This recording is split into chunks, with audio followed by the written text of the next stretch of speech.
Hello, welcome to our program. Today in our studio we have with us two guests. One, Mr. Wynn Bullock, eminent photographer, and Mr. Dave Bohn, who is partner in the Scrimshaw Press, which has specialized in superb photographic publications. We'd like to talk today with these two gentlemen about the photography field and the nature of it lending itself to publication. It seems to me, and it certainly has been proven true with other photographers in addition to yourself, Wynn, that if you're to establish yourself in a more than a local way, you just have to be published. And the degree to which the publications are effectively produced will directly relate to how well they're received and what kind of fame and fortune that might follow. I think it's an extremely important field, maybe the most important field. Yes, it seems to us that, of course, publication is the name of the game of photography. And we have with us on the table here several books, all of them related to you and to Mr. Bohn. The Widening Stream, which Wynn Bullock produced back in, I think, 1965, in which... well, Mr. Mack was the publisher and Peregrine Press. We have all kinds of problems with this, but there is one color shot, two color prints, color plates in this book, and they're beautifully done. Limited edition, and as you say, done with Mr. Richard Mack. Then this catalog of your one-man show at the San Francisco Museum of Art is, again, another important publication, and there's a good reason why it is important, and that is because one afternoon in our Eikon Gallery, when it was the Pacific Grove Art Center, Dave came by and he picked this book up. And Dave, what occurred to you? Well, I took it home and that night was reading Barbara Bullock's text and wondered why a major publication had not been done on Wynn, and I walked to the telephone and called Wynn and told him I'd been thinking. I didn't tell him I'd only been thinking for 45 seconds, but anyway, that I wanted to see him. Had some ideas, and we got together the following week, and that's how the Scrimshaw Press Wynn Bullock book was hatched. And what was the date on that? Mid-July or late July a year ago, 1970. So then, once the idea was conceived and you decided that you were going to press ahead with it, then you and Wynn got together, and I think with Barbara, your daughter, to select photographs. Is this the way it went? Yes, Dave came over and he first of all discussed it, as he said, and it was more or less informally understood that we would go ahead and see what could be done. And so we made an appointment, and I think we got together, about four or five times.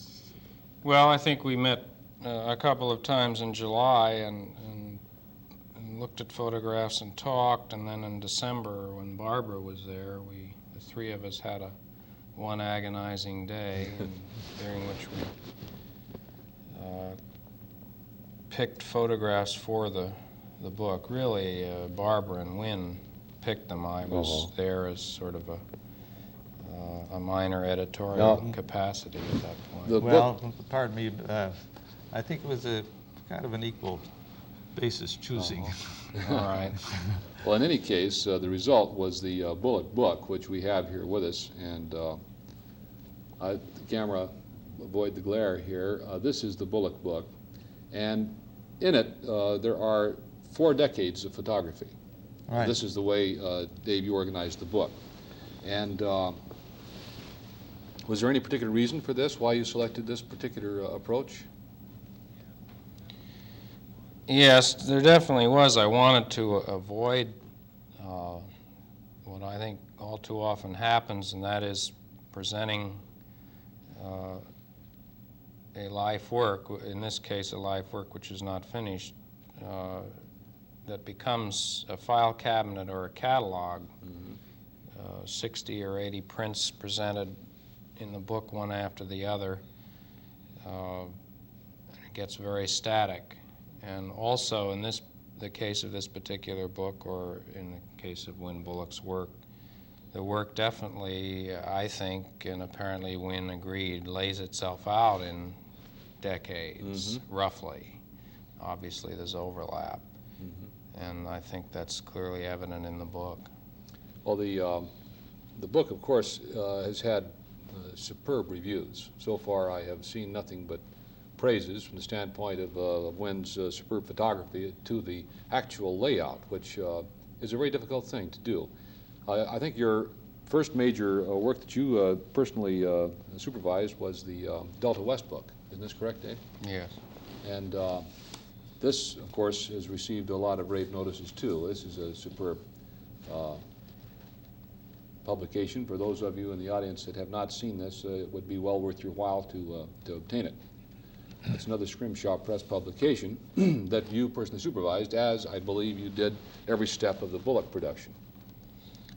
Yes, my interest in books goes far beyond taking part in writing them or designing them. I want to supervise the production, all steps of it, and this is the way one obtains really superb reproduction and craftsmanship throughout, is working directly with the craftsmen, almost all of whom are capable of magnificent work if they're given the opportunity, which they rarely are. Coming back to an earlier remark that you made, the importance of books. Obviously, everyone knows books are important, but when it comes to books of this type, the great importance is that someone like Dave and the men that he was working with produce images that really approximate the quality of the original image. And in this case, or in any case of fine photography, that's extremely important, and that's what I think he's done. Well, I would have to agree with you. The reproductions in your book are superb and well worthy of all the effort that went into it. Dave, why don't you comment or talk a little bit about the procedure, the actual mechanics that are involved in making a book like the Wynn Bullock book. I think you have some of the roughs here that were actually used in the production of the book. Yeah, okay, Steve. After selecting the photographs, Barbara, Wynn, and myself, I took the original Wynn Bullock prints, which were mounted, most of them on large cards. I took them with me to Alaska, where I spent most of the winter holed up in 7 feet of snow, and there I laid out the book. I had access to a Glacier Bay Lodge, which is closed in the winter but maintained, that is, the heat is maintained by the Park Service. And I had plenty of space and absolute silence in which to lay out the book, and I used a dummy, 16 signatures, a fold-out, that is untrimmed dummy, so I could lay the book out the same way it would actually look on a press sheet, as the press sheet comes through the press with say, 8 photographs up. And then after returning from Glacier Bay, I showed it to Wynn and Barbara, and then we went on into the second phase of production, which was to lay out the text part of the dummy, which was going to be done on a different stock and going to be run letterpress in Santa Barbara, whereas the photographs were run offset in San Bruno. An example of that, this is a press sheet from the letterpress part of the book, the way it actually looks running through the press. In the case of the title page, we decided to run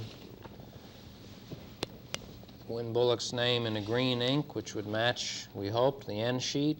And here is title page without Wynn Bullock's name, and then in the book, his name is run with green ink, a second pass through the press.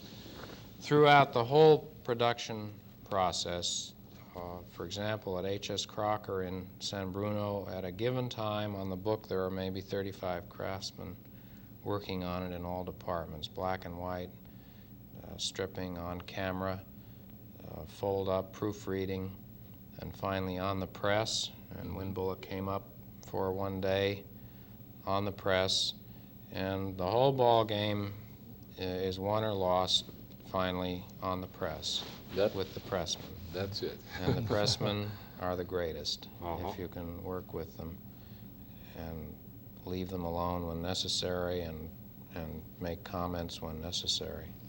And this is what you did do, obviously, because it worked very well. We have had, as I say, there's been excellent reviews, not only from the standpoint of Wynn's photography, which has been so well received, but also the superb reproductions. There are pages in here of prints that are so good that it's really quite unbelievable. You mean they're better than the originals? I heard Wynn make some comment to that point, but that's not quite right. Well, in certain cases, it is true that reproduction can improve certain pictures.